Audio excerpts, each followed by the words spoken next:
우리 교회를 향한 마음으로, 그리고 다음 주에 있을 부흥회를 생각하는 마음으로 부흥하게 하옵소서라는 제목으로 말씀을 들었으면 좋겠습니다. 교회 와서 어떤 교회를 다니고 싶습니까? 일단 맛이 있어야 되지 않습니까? 예배에 맛이 있어야 돼요. 설교에 맛이 있어야 돼요. 그리고 우리가 찬양에도 맛이 있어야 돼요. 우리 1부 찬양, 2부 찬양, 이 찬양팀도 그렇고 찬양대도 그렇고 전 들을 때마다 참 은혜가 됩니다. 이런 것들을 우리가 느꼈으면 좋겠어요. 그 다음에 우리 기도하시는 이 기도가 이 맛이 있어야 돼요. 은혜가 있어야 된단 말이잖아요. 우리가 뭐 맛이 있다, 영적인 맛은 은혜가 된다는 거예요. 내 마음에 이래 와닿는 것이 있어야 되는 거예요. 신앙생활을 하면서 이런 교회가 좋습니다. 그런데요, 이 맛만 있다고 되는 것이 아니고 친절해야 돼요. 교회 와서는 친절한 교회가 그래도 좋은 교회입니다. 그렇지요? 여러분 와서 친절한 교회를 원하지요? 자, 내일이 이 구정입니다. 우리 구정 인사 이미 하루 앞당겨서 해봅시다. 자, 새해 복 많이 받으세요. 이 좌우 앞뒤를 한번 해봅시다. 새해 복 많이 받으세요. 자, 해피 뉴 이어. 좀 우리 유식한 말도 한 번씩 써보세요. 새해 복 많이 받으세요. 이 친절해야 됩니다. 오늘 이렇게 오랜만에 뵀는데 무조건 아까 봤어도 또 새해 복 많이 받으세요. 이렇게 한번 친절하게 우리 인사했으면 좋겠습니다. 그리고 무엇보다도 교회에 대한 주인의식이 있어야 합니다. 교회에 한두 주 나오고 또 옮겨 이게 아니고요. 대를 이어서 이 교회에서 신앙생활을 하는 장인 같은 명품 신앙인이 되어야 돼요. 나도 신앙생활, 내 자녀도 내 손주도 대를 이어서 이 예배당에서 하나님을 만나고 하나님을 예배하는 그런 교회라면 아마 이 교회는 정말로 소문난 교회가 될 것이고 은혜로운 교회가 될 거예요. 오늘 저희들이 읽은 이 하박국서 이 시대적 상황이 어떤가 하면 이 하박국서 이 하박국이 이 기록을 할 그 당시에는 요시야라는 왕이 통치를 하고 있었습니다. 요시야라는 왕은 보기 드물게 성군이었습니다. 그가 개혁운동을 일으켜서 사람들로 하여금 예배에 집중을 하게 하고 영적으로 회복시키고 영적으로 회복되니까 도덕적으로 윤리적으로 회복되어 갔습니다. 그런데 어느 날 이 요시야 왕이 전쟁터에 나갔습니다. 전쟁터에서 전쟁을 하다가 그만 전사를 하고 말았습니다. 그렇게 좋고 훌륭하고 존경받는 왕이 갑자기 죽어버렸습니다. 그러자 그만 그 시대가 또 타락의 길을 가게 되었습니다. 그런 것 같아요. 영적으로 타락하는 시대는 언제나 뒤따라오는 현상이 도덕적인 타락과 윤리가 무너진다는 거예요. 이 거꾸로 되는 경우는 거의 없습니다. 도덕이 문란하고 윤리가 무너져서 영적으로 타락한 예는 없습니다. 성경을 읽어보십시오. 언제나 영적으로 무너지고 예배가 무너지고 기도가 사라지고 하나님을 향한 마음들을 잃어버릴 때에 도덕이 무너지고 윤리가 무너졌습니다. 그런데 그와 반대로 언제나 영적인 회복이 있어질 때에 예배가 회복되고 절기가 회복되고 감사가 회복되고 기도가 회복되는 시대는 언제나 도덕이 회복되고 윤리가 회복되었습니다. 이건 아주 지당한 말입니다. 그렇지요? 여러분, 기도 열심히 하고 예배 열심히 드리고 하나님 두려워하고 말씀 중심으로 사는 사람이 도적질 하겠습니까? 거짓말 하겠습니까? 남 사기치겠습니까? 그렇지 않습니다. 하나님 두려워서 그렇게 하지 못합니다. 그런데 하나님을 떠나요. 하나님을 무시해요. 하나님을 무서워하지 않아요. 그러면 방자하게 행하게 되는 것입니다. 자기가 뜻대로 행하게 되는 것입니다. 그러면 도덕이 무너집니다. 윤리가 무너집니다. 사회 질서가 무너지게 되는 것입니다. 그처럼 요시야가 죽자 그런 현상이 일어났습니다. 성군이 죽자 영적으로 타락해 갔습니다. 예배가 사라져 갔습니다. 도덕이 다시 한번 무너졌습니다. 그러면서 주변에 강대국들이 일어나기 시작했습니다. 아수르가 일어났습니다. 그런데 다시 신흥 국가인 바벨론이 일어나서 바벨론이 아수르를 함락해버리고 무너뜨리고 멸망시키고 말았습니다. 아수르를 멸망시킨 바벨론이 이제 군사를 이끌고 유대 나라를 쳐들어온다는 소문이 들려오고 있습니다. 그 소문을 하박국이 듣고 이스라엘 사람들이 듣고는 간담이 녹는 거예요. 바벨론의 그 강대국, 신흥 국가의 그 군사력과 맞아서 유대가 싸워서 이길 가망성이 없기 때문이에요. 그렇다고 유대 나라가 어디 도망갈 데도 없어요. 나라를 버리고 어디 도망갈 수도 없잖아요. 이제 시간이 문제지. 그들의 군대가 쳐들어오면 이제 이 유대 나라는 완전히 짓밟힐 수밖에 없는 그 두려움과 공포 속에 살아가는 거예요. 그런 때에 정말로 어쩌면 바람 앞에 있는 촛불 같은 그런 위기에 직면해 있는 그때에 하박국이 조국과 민족을 위해서 기도하고 있습니다. 오늘 우리가 읽은 이 하박국서 3장은 하박국의 기도입니다. 그리고 2절은 특별히 더 하박국이 기도하는 그 핵심 기도라고 할 수 있습니다. 그때 하박국은 이런 기도를 드립니다. 우리 다 같이 한 번 더 말씀을 보면서 기도하는 마음으로 이 말씀을 한번 읽어보겠습니다. 여호와여, 내가 주께 대한 소문을 듣고 놀랐나이다. 여호와여, 주는 주의 일을 이 수년 내에 부응하게 하옵소서. 이 수년 내에 나타내시옵소서. 진노 중에라도 긍휼을 잊지 마옵소서 라고 말합니다. 하박국은 여호와여, 주는 주의 일을 이 수년 내에 부응케 하옵소서 라고 말합니다. 적군이 쳐들어온다는 소리를 들었습니다. 민족이 영적으로 도덕적으로 타락해 간 것을 보았습니다. 그러면서 그가 기도하기를 하나님 우리를 좀 살려주세요 라고 기도하지 않습니다. 우리를 좀 편안하게 해주세요. 저 바벨론이 못 쳐들어오게 해주세요. 저 바벨론의 말발굽이 우리 자녀들을 짓밟지 말게 해주세요. 저 바벨론의 군사들 앞에서 우리 성전을 지켜주세요. 우리 예루살렘을 지켜주세요. 이렇게 기도하지 않습니다. 그가 기도하는 것은 단 한 가지였습니다. 주의 일을 이 수년 내에 부응하게 하여 주시옵소서. 부응을 위해서 기도하고 있습니다. 그럼 하박국 선지자가 이렇게 원했던 부흥이라는 것은 어떤 부흥을 원하는가 하는 거예요. 지금 하박국 선지자는 경제적인 부흥을 원하지 않습니다. 정치적인 부흥을 원하지 않습니다. 군사의 부흥도 원하지 않습니다. 문화가 번창하는 그런 부흥도 원하지 않습니다. 시대가 타락하고 도덕이 무너지고 윤리가 무너진 그 상황 속에서 그 기초에 경제가 쌓아지면 그것은 소돔 고모라밖에 되지 않습니다. 윤리와 도덕이 무너진 그곳에 군사력이 쌓아지고 또 문화가 쌓아지면 그것은 바벨탑밖에 되지 않습니다. 무너질 곳이 될 수밖에 없는 거지요. 영적으로 하나님 앞에 바로 기초를 쌓고 도덕적으로 깨끗한 기초 위에 세워진 그런 민족과 그런 나라만이 하나님 앞에 인정받은 영원한 나라를 세울 수 있습니다. 그런 기업이, 그런 가정이 든든히 설 수 있는 것입니다. 그래서 하박국 선지자가 지금 기도하는 부흥은 이렇습니다. 하나님의 백성이 모든 죄를 회개하고 하나님께로 돌이켜 거룩한 백성답게 사는 그것을 지금 기도하고 있습니다. 주여 우리에게 부흥을 주시옵소서라고 기도하는데 그 부흥이라는 것은 경제적 부흥, 군사적 부흥이 아니라 그것은 하나님 앞에 회개하고 하나님의 백성답게 사는 부흥을 부르짖고 있는 것입니다. 그래서 첫째 부흥은 죽었던 것이 살아나는 것을, 다시 살아나는 것을 부흥이라 이렇게 말합니다. 부흥은 시차가 될 것 같은 육신에 하나님께서 들어가셔서 거기에서 다시 살아나게 하는 것이다 하는 것입니다. 이번에 정말로 우리 교회가 다시 한번 영적으로 살아나는 그런 계기가 되기를 주의 이름으로 축원합니다. 힘과 기력을 잃고 병든 환자가 다시 회복되는 것 같이 침체된 교회가 다시 살아나는 것, 그것을 부흥이라고 그렇게 말합니다. 에스겔 골짜기에 그 마른 뼈들이 다시 여호와의 군대가 되는 것, 그러자면 임재, 하나님의 임재, 성령의 임재가 강력하게 우리에게 임하여 져야 되는 거예요. 그리고 우리 마음이 하나님께로 돌아가는 것입니다.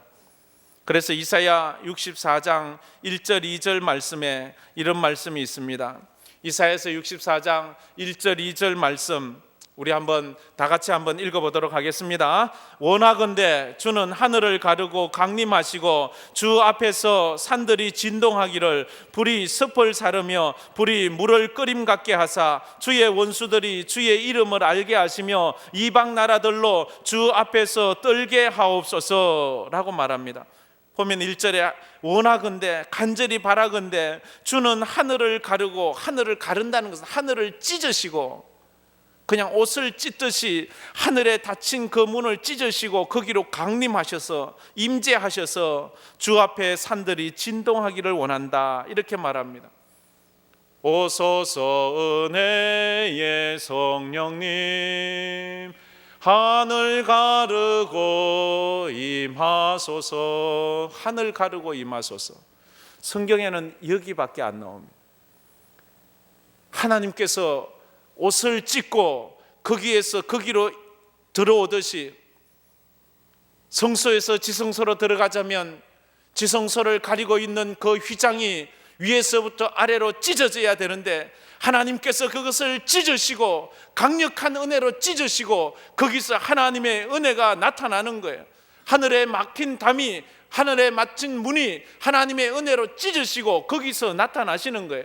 이번 부흥성회를 통하여 하나님께서 우리 교회에 닫힌 모든 것들을 강력한 은혜로 찢으시고 하나님의 임재가 있기를 축원합니다. 여러분 개인에게 그런 은혜가 있기를 축원합니다. 가정에, 여러분의 비즈니스에, 우리 교회 각 사역에 하나님의 강력한 임재하심이 하나님께서 강제적으로 찢으셔서 거기로 임재하시기를 축원합니다.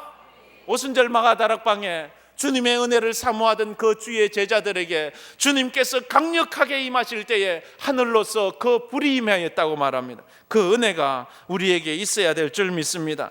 그래서 정말로 불은 하나님의 임재를 우리가 상징하지 않습니까? 엘리야가 하나님 앞에 갈멜산에서 기도할 때에 여호와여 불로서 임재하여 주시옵소서, 여호와여 불로서 임재하여 주시옵소서라고 기도할 때에 하나님께서 하늘로 불을 내리셔서 그 번제단에 번제물을 태우고 그 돌과 흙과 나무를 다 태우고 도랑의 물까지 다 핥아버리면서 하나님의 강력한 불이 임하지 않았습니까? 우리가 주님을 향하여 주여 여기에 불로 임하여 주시옵소서, 엘리야의 하나님, 엘리야의 하나님 부르짖을 때에 그 은혜가 있기를 축원합니다. 그래서 우리 황금교회 위에 정말로 이 성령의 불이 강력하게 임해서 정말로 이것이 한번 그 시대만 반짝하는 것이 아니라 이 한 해 동안 정말로 연말까지 가고, 아니 연말까지 가는 것이 아니라 우리 한 세대 두 세대가 가도 그 은혜가 끝나지 않는 그런 은혜의 폭포수가 강력하게 임하기를 축원합니다. 둘째로 부흥은 꺼져가던 것을 다시 일어나게 하는 것입니다. 꺼져가는 것, 포로로 꺼져가는 그 불을 다시 확 타오르게 하는 거지요. 약해지던 것을 다시 강하게 만드는 것입니다. 쓰러져 가는 것을 다시 세우는 것을 부흥이라고 그렇게 말을 하고 있습니다. 꺼져가던 불꽃에 기름을 부으면 다시 활활 타오르지 않습니까? 여러분 삶의 에너지를 잃었습니까? 삶의 의욕을 잃었습니까? 인생을 살면서 기쁨을 잃었습니까? 신앙생활 하는데도 감사를 잃었습니까? 그러면 이번에 하나님 내 심령에 성령의 기름을 부어 주시옵소서. 그래서 활활 타오르게 하여 주시옵소서. 디모데후서에 보면 바울이 이렇게 사명을 다 잃고 허덕이고 있는 그 디모데를 향하여 디모데후서 1장 6절에 이런 편지를 쓰고 있습니다. 디모데후서 1장 6절 우리 다 같이 한번 읽어보겠습니다. 그러므로 내가 나의 안수함으로 내 속에 있는 하나님의 은사를 다시 불릴 듯 하게 하기를 위하여 너로 생각하게 하노니. 여기 보면 이렇게만, 내가 나의 안수함으로, 바울이 디모데를 만나서 안수하기를 원한다고 했습니다. 그것은 바울의 능력이 아니지요. 바울이 안수해서 그 디모데 속에 있는 하나님의 은사, 하나님을 사랑하는 마음, 하나님이 주신 사명을 감당하는 그 마음이 다시 불이 일어나듯이 확 일어나게 하기를 원한다고 했습니다. 삶이 힘들고 피곤하고 어려워지면 사람들이 피곤하고 그 사명을 잃어버릴 때가 있지 않습니까? 이번에 우리 황금교회도 이런 은혜가 있었으면 좋겠습니다. 사명을 잃어버리고 첫사랑이 식어버린 사람들에게 하나님께서 오셔서 안수하여 주시기를, 말씀 가운데 안수함이 있기를 원합니다. 기도 가운데, 찬양 가운데 여러분을 안수하시는 하나님을 느끼시기를 바랍니다. 목사가 가서 친히 머리에 손을 얹어주지 않아도 기도하는 순간, 말씀 듣는 순간 하나님께서 내 가슴을 탁 치는 그런 느낌이 있을 때가, 말씀을 듣다 보면 그 내 인생의 무게가 툭 떨어지는, 그래서 마음이 가벼워지는, 마음에 기쁨이 생기는 그런 기회가 있다고요. 하나님 내게 그런 은혜를 달라고 기도해야 합니다. 이번 부흥성회에 이런 은혜가 있고, 그래서 사명을 회복하고 믿음을 회복하고 은혜를 회복하고 감사를 회복해서 첫사랑 회복하는 그런 모든 성도 되기를 바랍니다. 세 번째로, 부흥은 회개로부터 시작합니다. 한번 따라해 봅시다. 부흥은 회개로부터 시작됩니다. 부흥은 회개로부터. 근데 회개만큼 듣기 싫은 말 없지요, 그죠? 참 회개는 듣기 싫은 말입니다. 그런데도 들어야 됩니다. 병자에게 이거 먹지 마시고 저거 먹지 마시고 이거 하지 마시고 저거 하지 마시고 회개하라는 거예요. 회개는요, 하나님과 인간의 관계 회복을 위한 가장 중요한 요소입니다. 우리가 하나님과 관계를 회복하는 것, 그게 가장 중요한 것은 회개예요. 회개하지 않고는 하나님과 관계가 회복되지 않아요. 여러분, 일본과 한국이 왜 회복되지 않습니까? 왜 일본과 한국은 관계가 회복되지 않습니까? 저 일본 사람들은 말이지, 잘해보자 하면서, 말은 잘해보자 하면서 맨날 가서 신사참배하고, 잘해보자 하면서 뭐 위안부 뭐 부인하고 뭐 그에 대한 죄책감도 없고, 그러면 당했던 우리는 막 속에서 화가 나는 거예요. 잘해보자 하면서 엉뚱한 짓 하는, 뒤통수 치는 거예요.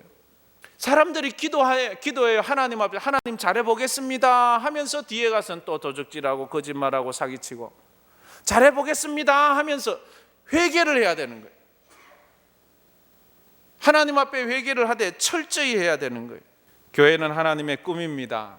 하나님의 비전입니다. 왜냐하면 그리스도의 피값으로 세워졌기 때문입니다. 그래서 교회는 하나님의 사랑의 대상이며 동시에 하나님의 꿈과 비전의 대상입니다. 그래서 우리 교회는 하나님의 비전이요, 하나님의 꿈입니다. 그래서 교회가 때로는 세상에서 지탄받기도 하지만 그럼에도 불구하고 교회만이 세상의 희망임을 우리가 압니다. 하나님의 심판은 세상이 부패하고 타락해서 오는 것이 아니라 교회가 그 희망을 잃을 때 오는 것입니다. 그래서 우리 교회가 이 땅의 희망이 되어야 됩니다. 우리 황금교회가 이 수성구의 희망이 되어야 돼요.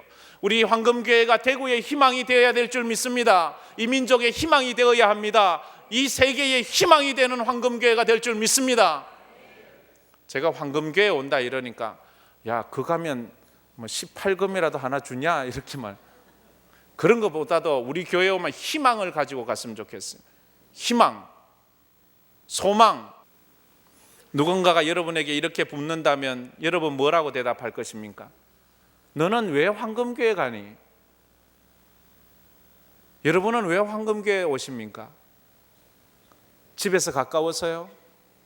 여러분, 집에서 가까운 교회가 좋은 교회입니까? 좋은 교회가 좋은 교회입니까? 집에서 가까운 식당이 좋은 식당입니까?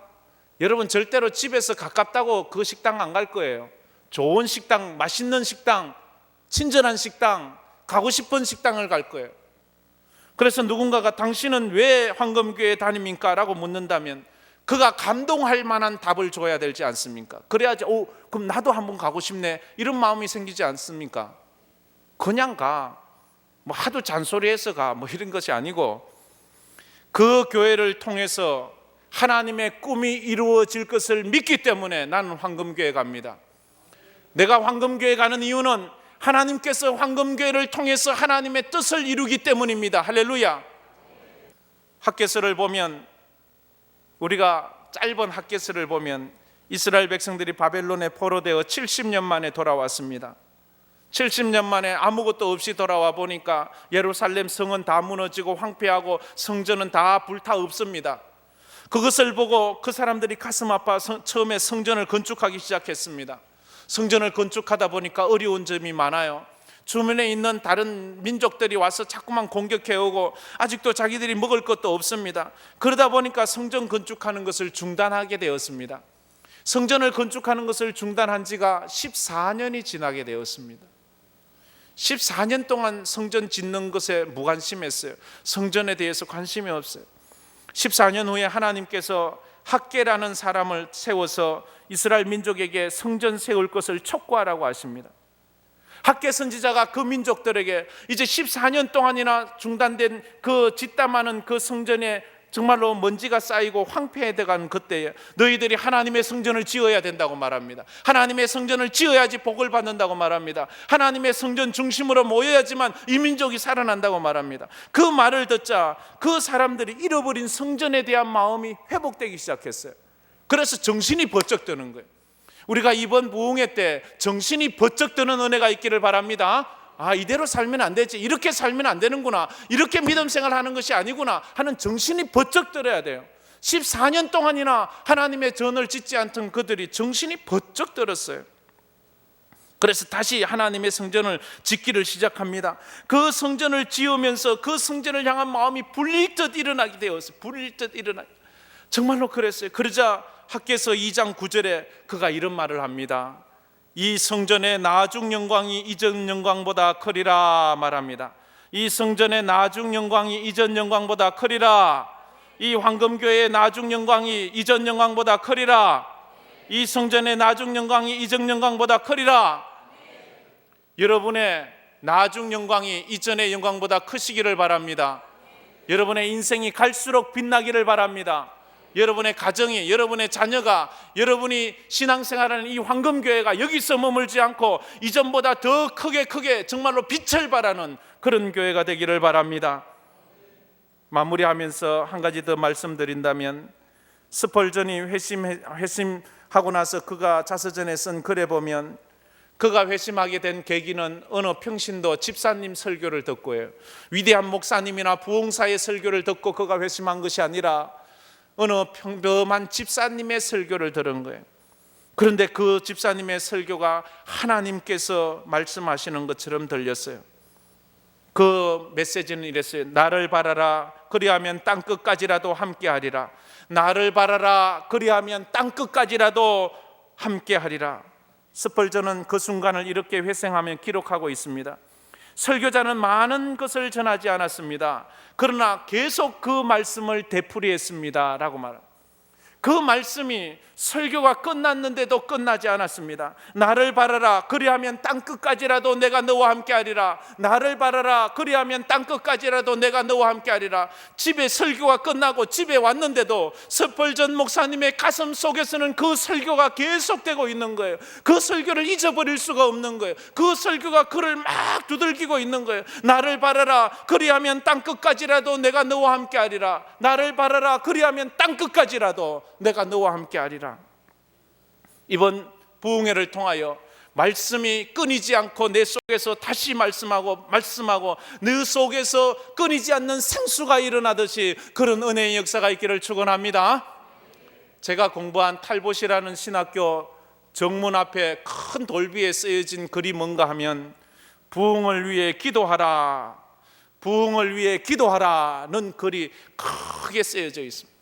부흥을 위해 기도하라. 우리 다 같이 한번 따라해 봅시다. 부흥을 위해 기도하라. 이번에 이 한 주간, 이 금요일에 그렇게 부흥을 위해 기도하는 우리 모든 성도들 되기를 주의 이름으로 축원합니다.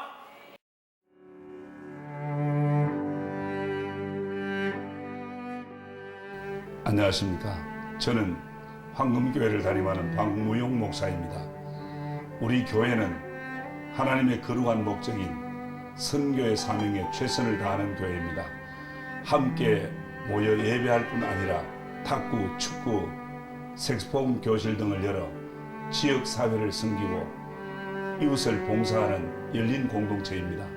아울러 성도 서로가 함께하며 사랑을 나누고 교제하는 하나님의 가족 공동체입니다. 감사합니다.